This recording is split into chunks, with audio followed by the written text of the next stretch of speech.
Olá, amigos, sejam bem-vindos a mais uma Acorda Brasil. Minhas redes sociais estão aí embaixo. Você pode se inscrever, pedir assunto para a gente comentar, mandar crítica, sugestão, enfim, perguntas.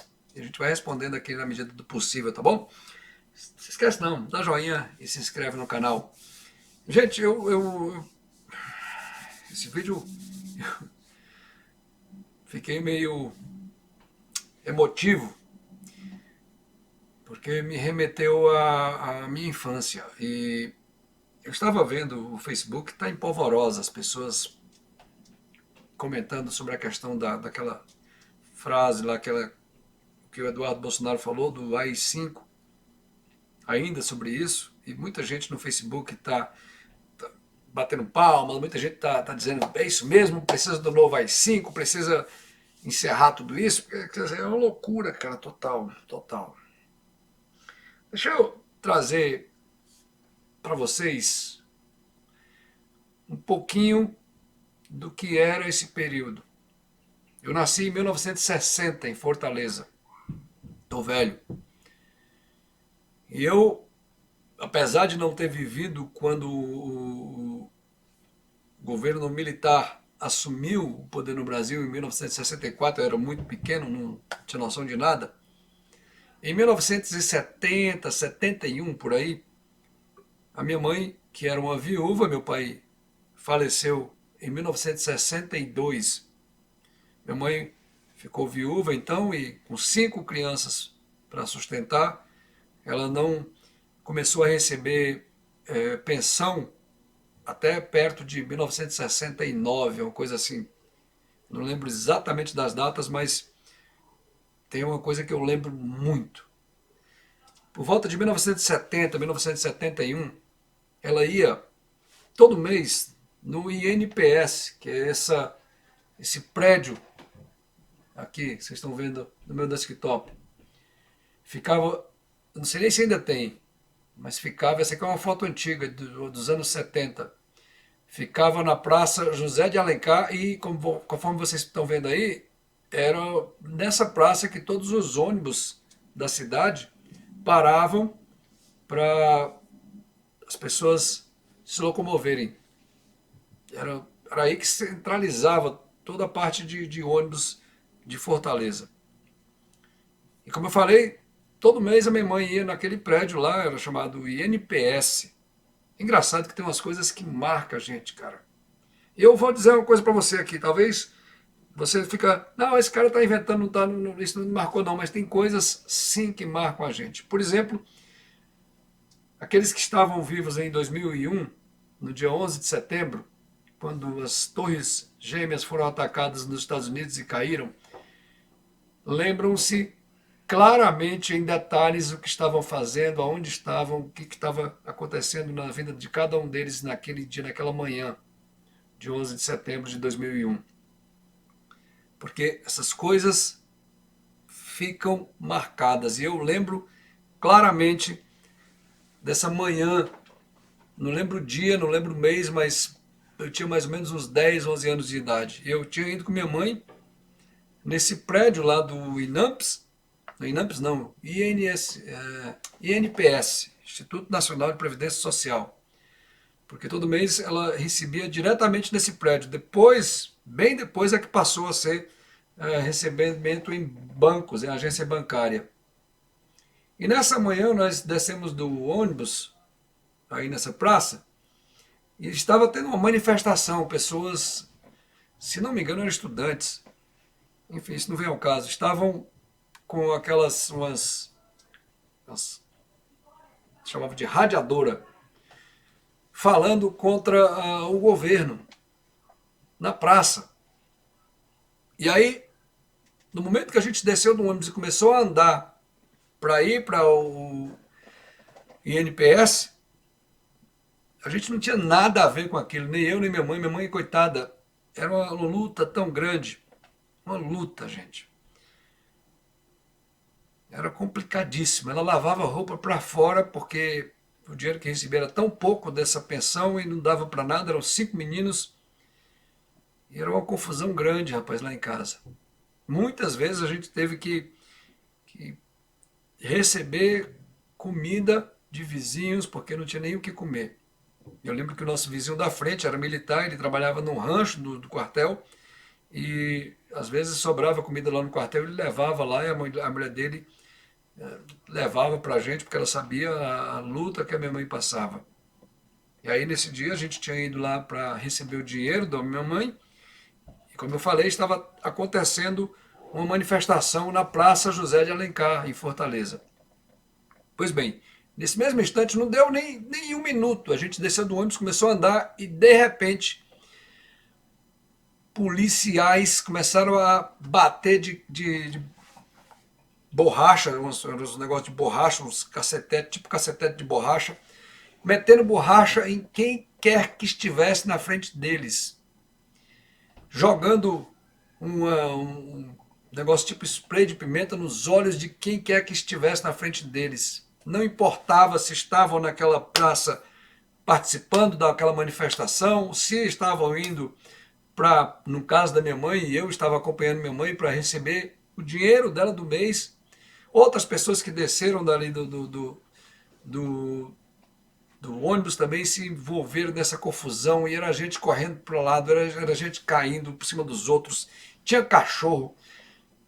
Era uma confusão generalizada, uma polícia brutal, uma polícia despreparada que não ao invés de identificar quem estava cometendo crime, se estava cometendo crime e levar esses que estavam cometendo crime para serem punidos, serem processados, não, eles saíram distribuindo porrada para tudo quanto foi lado. Minha mãe caiu no chão. A gente não conseguiu nem chegar perto desse prédio para receber o dinheiro, porque não dava, tinha muita confusão nessa praça. A gente teve que sair correndo por dentro de uma loja, tinha uma loja chamada Mesbla, que ficava bem, quase na esquina, tinha uma farmácia, farmácia José de Alencar, e logo depois era a Mesbla. E a gente teve que entrar nessa loja Mesbla, uma confusão. Gente, era um inferno.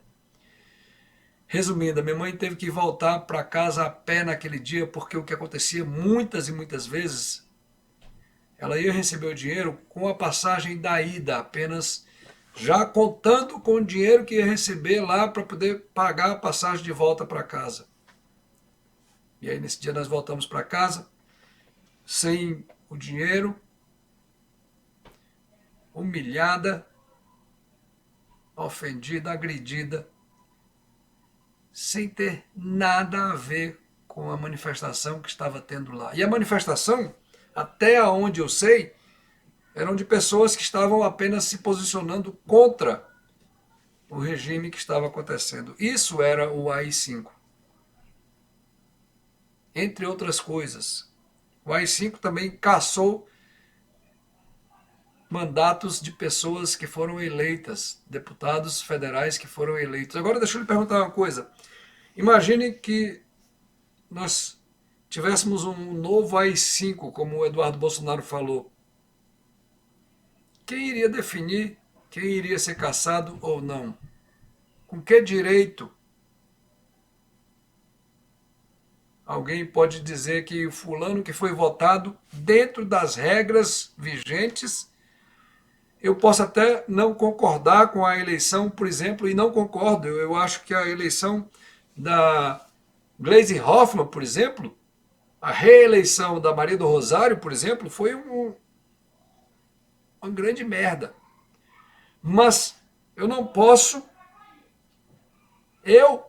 por causa disso, querer que elas percam o mandato delas, porque elas foram votadas por pessoas e elas foram eleitas dentro das regras estabelecidas. Você está entendendo a loucura disso, gente? Você não pode pegar, botar todo mundo no mesmo balaio e aí, não, tá todo mundo sem mandato. Quer dizer que o Kim Kataguiri ia perder o mandato porque o novo AI-5 ia entrar em vigor. O Marcel Van Hatten, que eu tenho certeza que você que é mais da direita aplaude a eleição deles, mas o Brasil, gente, não é só de direita. Deixa eu dizer uma coisa para vocês. O Canadá,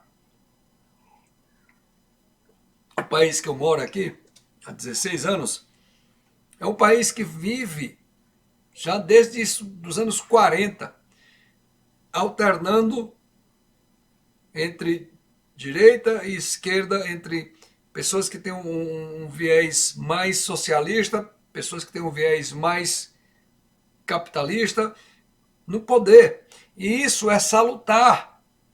O problema do Brasil é que o pessoal da esquerda estava envolvido em falcatruas, em roubalheiras, e não só da esquerda. Na época dos militares, nós tivemos, por exemplo, José Sarney governando o Maranhão.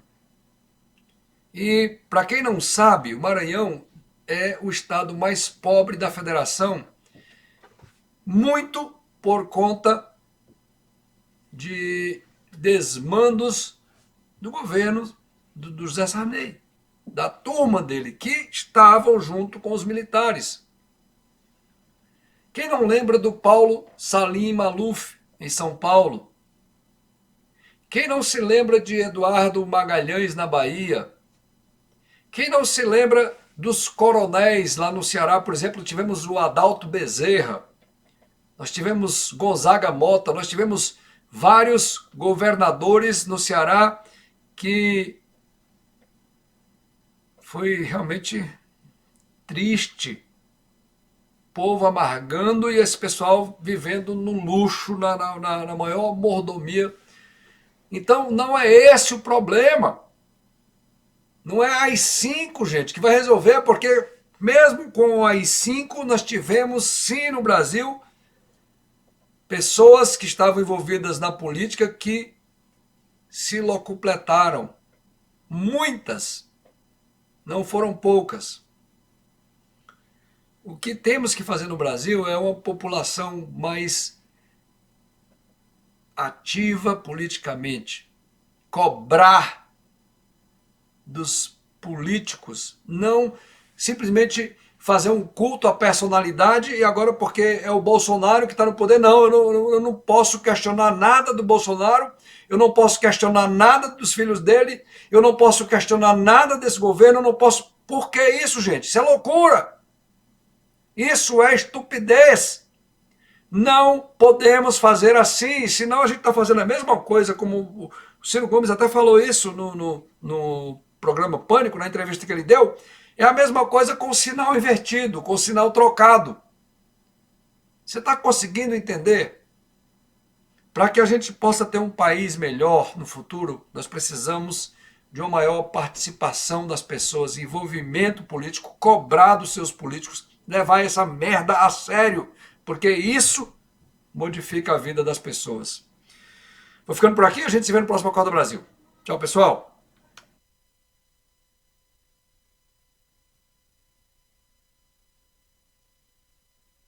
Você gostou? Não esqueça, dê seu joinha.